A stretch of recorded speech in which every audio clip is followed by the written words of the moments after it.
설 연휴 잘 보내고 계십니까? 명절을 보낼 때마다 이렇게 가족 관계가 이렇게 조금씩 소원해지는 것을 느낍니다. 어릴 적에는 이 명절에 이 사촌 형제들, 또 오촌 아저씨 아주머니들을 참 많이 만나고 그분들과도 시간을 많이 보냈습니다. 그런데 요즘에 만나는 사촌이나 그 이상의 친척들은 한두 사람에 불과합니다. 예전에 친척 중에서 어르신으로 모시는 분들이 있었습니다. 예를 들면 증조 할아버지, 또 할아버지, 또 여러 작은 할아버지들, 또 큰아버지, 이런 분들 앞에서는 항상 조심하고 그분들 말이라면 항상 네라고 대답을 했습니다. 얼마 전까지만 하더라도 이제 그분들이 소위 가장으로서 이 가족의 운명을 좌지우지하기도 했습니다. 근데 요즘은 뭐 가장이라는 말은 잘 사용하지 않습니다. 각 사람이 그냥 알아서 자기 인생을 사는 시대가 되었습니다. 마을 공동체 역시 참 많이 약화되었습니다. 예전에는 마을에도 어르신이 있었고 마을 사람들이 그 어르신을 많이 존중했습니다. 저도 어릴 적에는 마을 어르신들에게 꼭 세배를 했습니다. 그런데 요즘은 시골에서도 옆집에 누가 사는지 모르고 사는 사람들이 꽤 많습니다. 요즘은 소위 이제 각자 도생 시대입니다. 어른도 이웃도 가족도 없이 그냥 혼자서 자기 인생을 사는 사람이 점점 많아집니다. 물론 개인적으로 자유를 누리며 살아가는 것이 의미가 있습니다. 그런데 이제 부정적인 면도 참 많습니다. 특히 외롭고 쓸쓸하게 살다가 슬프게 인생을 마치는 사람들이 참 많습니다. 특히 마을 공동체나 가족 공동체가 사라짐으로써 인생을 바르게 살지 못하고 범죄에 빠지는 사람들이 많습니다.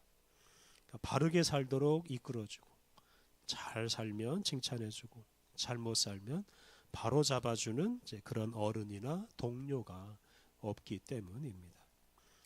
이렇게 공동체가 사라지면서 우리 사회가 한편으로는 이렇게 점점 나빠지고 있습니다. 이런 시대에 우리가 꼭 지켜야 하는 공동체가 있는데 그 공동체가 바로 교회 공동체입니다.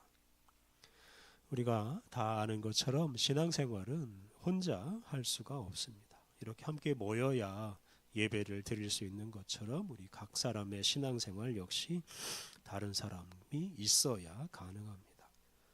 바로 이것 때문에 하나님께서 우리 교회 공동체를 세워 주셨습니다. 그래서 오늘은 이 교회 공동체의 소중함과 사명에 대해서 묵상해 보았습니다. 오늘 마태복음 18장 말씀을 읽었는데요. 마태복음 18장은 교회를 위한 예수님의 가르침을 모아놓은 장입니다. 그래서 이 신약 성경에서 교회라는 단어가 나오는 장이 바로 이 마태복음 18장입니다. 마태복음 18장에서 예수님은 교회 공동체가 겸손한 마음으로 서로 높이고 또 성도가 유혹에 빠지거나 실족하지 않도록 잘 돌보아주고 또 잘못하면 서로 바로잡아주고 또 용서하며 살아야 한다 하는 말씀을 주십니다.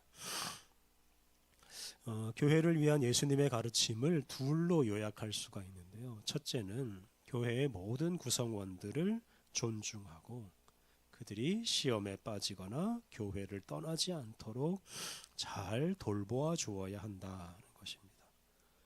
둘째는 좀 상반된 것인데요. 교회 안에서 범죄가 일어나면 그 범죄를 반드시 바로잡고 교회 안에서 범죄가 사라지게 해서 교회 공동체를 순결하게 보존해야 된다는 겁니다. 그리고 그걸 위해서는 교회의 지체를 교회 바깥으로 쫓아내기도 해야 된다라고 말씀하십니다. 먼저 오늘 본문 10절부터 14절 말씀을 살펴보겠는데요. 여기서 예수님은 교회의 가장 작은 지체라도 깔보지 말고 잘 돌보라고 말씀하십니다. 먼저 10절 말씀을 같이 읽어보겠습니다. 10절 같이 읽겠습니다. 조심하세요. 이 작은 사람들 가운데 하나라도 깔보지 마세요. 그대들에게 말합니다. 하늘에서 그들의 천사들이 내 아버지 곧 하늘에 계신 분의 얼굴을 줄곧 뵙고 있으니까요. 작은 사람을 깔보지 말라고 하는데요. 이 작은 사람은 교회 안에서 존중받지 못하는 사람들입니다. 예를 들면 어린이들, 교회 나온 지 얼마 되지 않은 사람들, 또 하는 일이 별로 없어서 존재감이 미미한 사람들. 근데 예수님은 그러한 작은 사람을 깔보지 말라고 말씀하십니다. 그 이유가 중요한데요. 사람에게는 작은 사람이라는 평가를 받을 수 있을지 모르지만 하나님은 그 사람을 작은 사람으로 여기지 않고 큰 사람으로 여기시기 때문입니다. 하나님 앞에서는 작은 사람이 없습니다. 10절 하반절을 보면 작은 사람들의 천사들이 하나님의 얼굴을 줄곧 뵙고 있다고 말합니다. 이것은 이제 그 작은 사람을 지키는 천사, 이 수호천사, 이 수호천사가 그 사람을 날마다 지키면서 그 천사가 하나님께 그 사람에 대해서 날마다 보고를 올린다는 뜻입니다. 달리 말하면 하나님께서 당신의 천사를 그 작은 사람에게 보내셔서 그 사람을 지키고 인도하시고 그 사람의 상황을 날마다 점검하신다는 뜻입니다. 이렇게 하나님께서는 당신의 천사를 당신의 사람들에게 하나하나 보내서 날마다 돌보고 지키고 계십니다.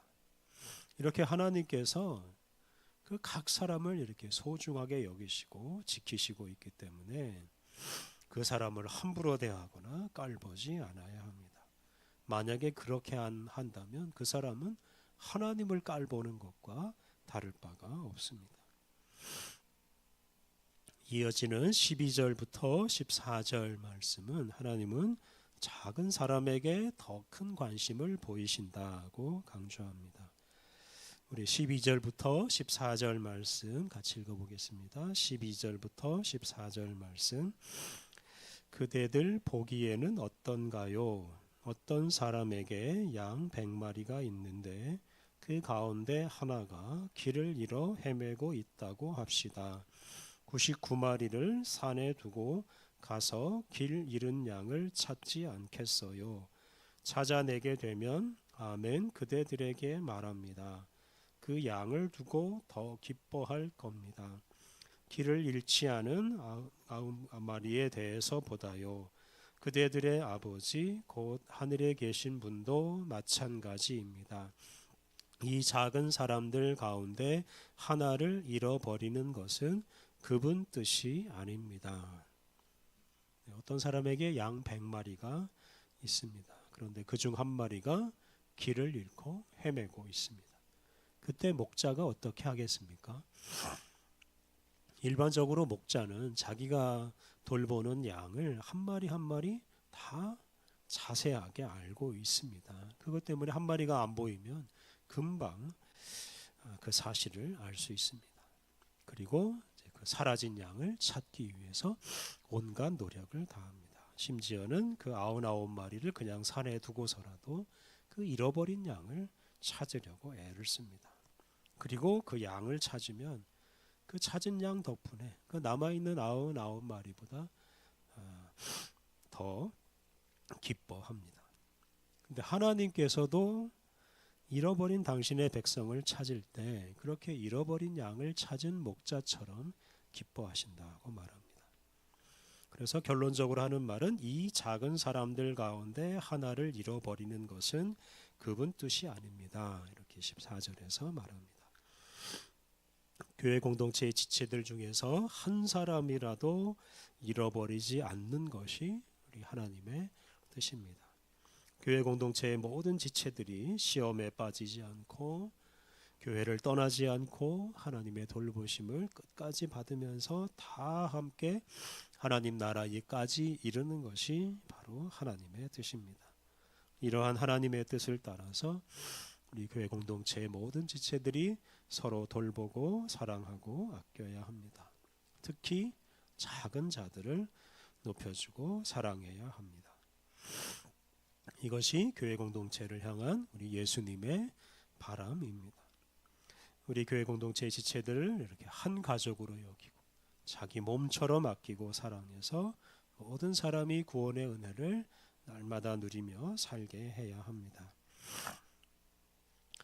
15절 이하에서는 이제 조금 다른 말씀, 두 번째 관점인데요. 다른 말씀을 하십니다. 교회의 지체 중 한 사람이 죄를 지으면 반드시 그 죄를 밝혀내고 그 죄에 대한 죄값을 치르도록 해야 된다라고 말씀하십니다. 15절 우리 같이 읽어보겠습니다. 15절 말씀 같이 읽겠습니다. 그대의 형제 자매가 그대에게 죄를 지으면 가서 그 사람하고만 만나서 그의 잘못을 바로잡아 주세요. 그 사람이 그대 말을 들으면 그대는 그대의 형제 자매를 되찾는 겁니다.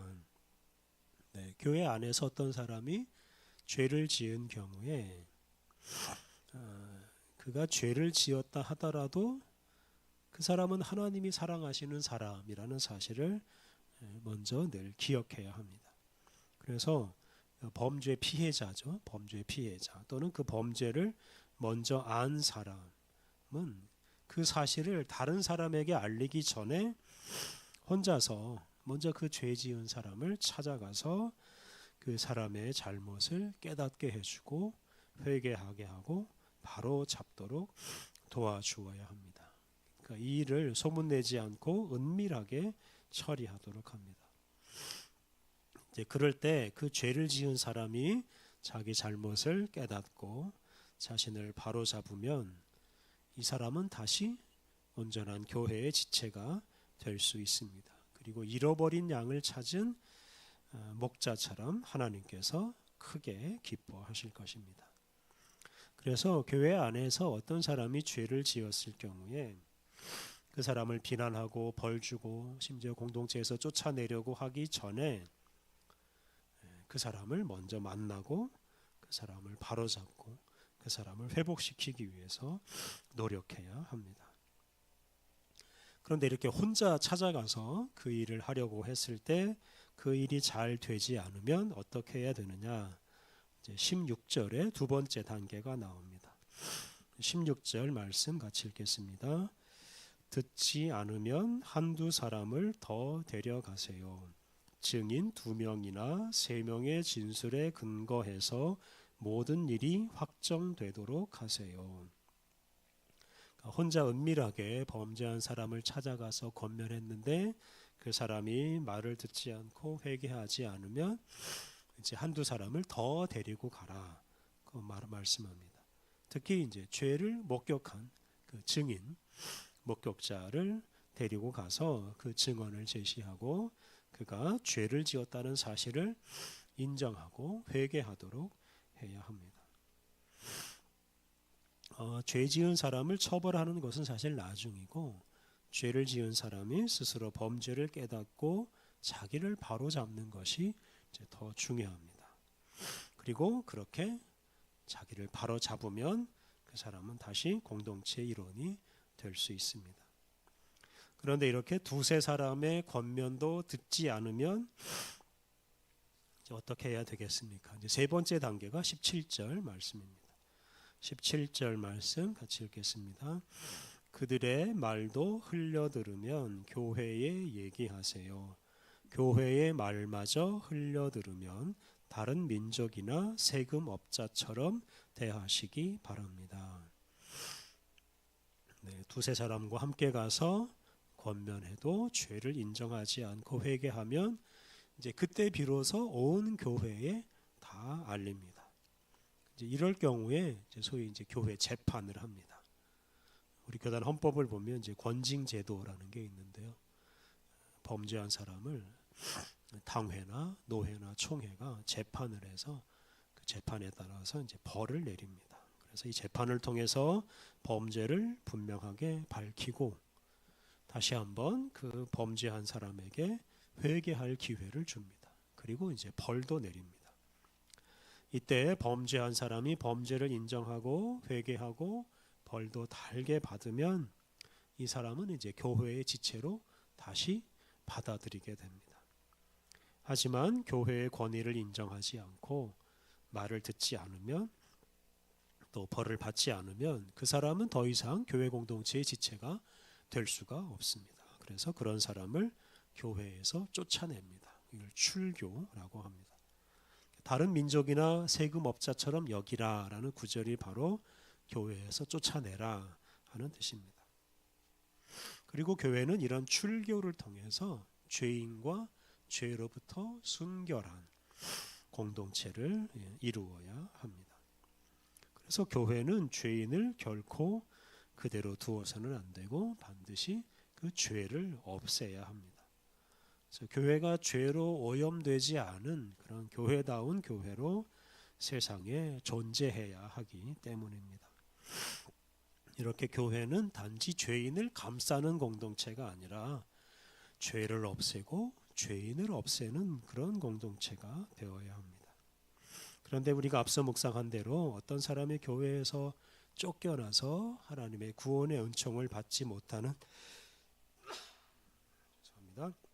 구원의 은총을 받지 못하는 것은 결코 하나님의 뜻이 아닙니다. 그래서 교회 지체들은 앞서 말한 대로 범죄한 사람을 찾아가서 권면하고 회개하도록 도와야 합니다. 그리고 또 한 가지 해야 할 일이 있는데 그것은 바로 죄 용서를 위한 기도입니다. 오늘 본문 18절부터 20절 말씀은 이 교회의 기도 또 그 기도에 용서하는 능력에 대해서 말합니다. 우리 18절 말씀을 같이 읽어보겠습니다. 18절 말씀.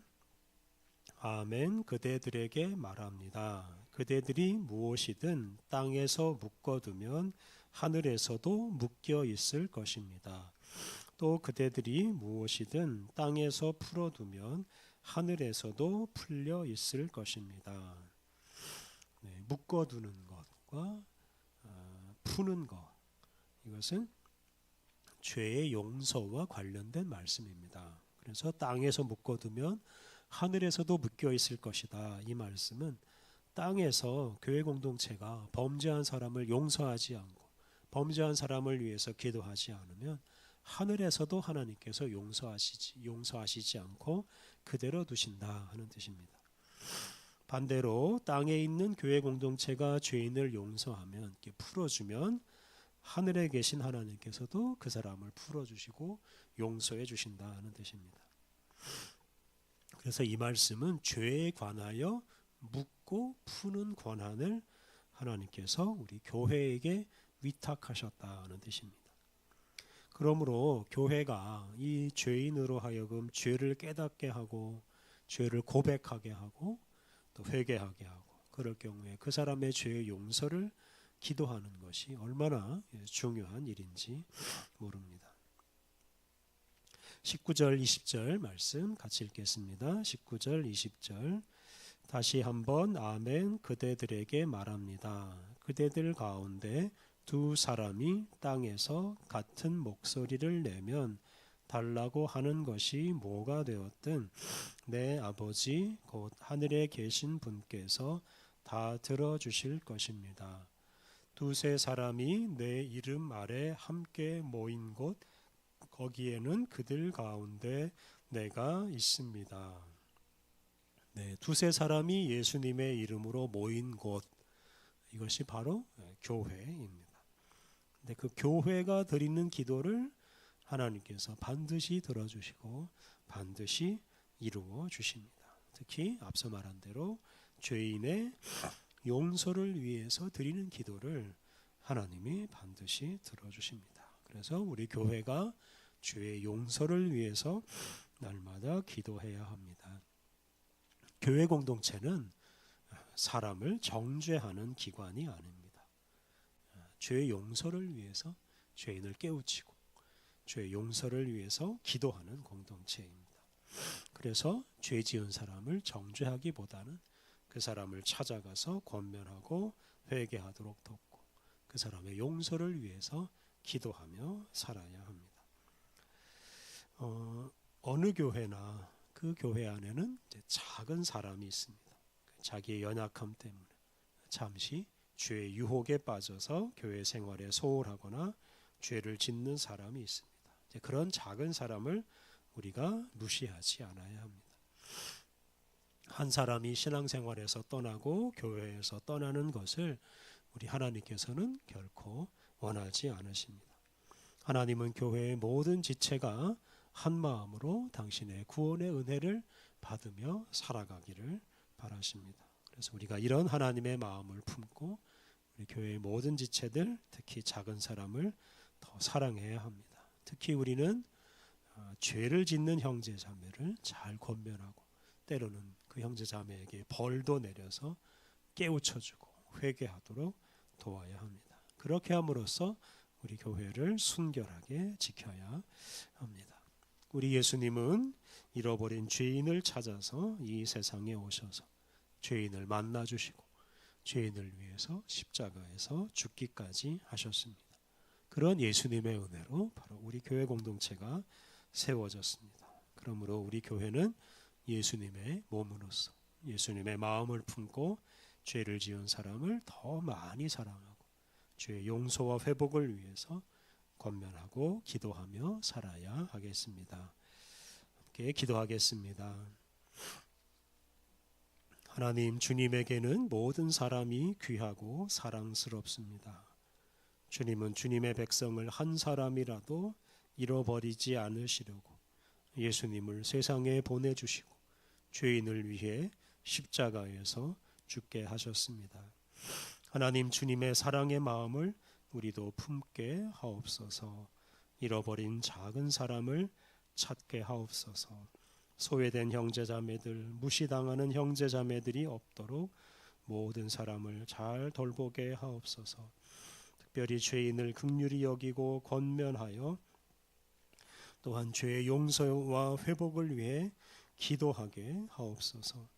주님이 세우신 교회가 죄의 용서의 권능을 잘 사용하여 죄인들이 모두 주님께 돌아오고 죄가 사라진 아름다운 세상을 이루게 하옵소서.